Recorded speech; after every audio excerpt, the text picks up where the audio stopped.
Hello বন্ধুরা, কেমন আছেন? আশা করি সকলে অনেক ভালো আছেন।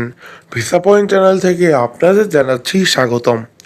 নতুন একটি ভিডিও নিয়ে এসে পড়লাম আপনাদের কাছে।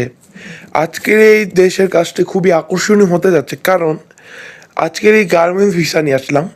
সচরাচর গার্মেন্টস ভিসা দুই তিনটা দেশে থাকে, যেমন উজবেকিস্তান এবং তাজাকিস্তান। এই দুটি দেশে গার্মেন্টসের কাজ রয়েছে আমাদের অফিসে আপাতত।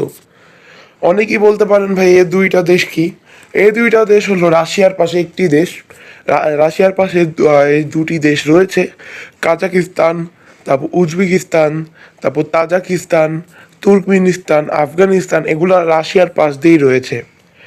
এই তাজাকিস্তানের গার্মেন্টসের শ্রমিক নিয়োগ, বেতন হবে প্রায় 50,000 টাকার মতো। থাকা ও খাওয়া সম্পূর্ণ কোম্পানির ব্যবস্থা করে দিবে। যারা যোগাযোগ করবেন তারাই সম্পূর্ণ বিস্তারিত জানতে পারবেন।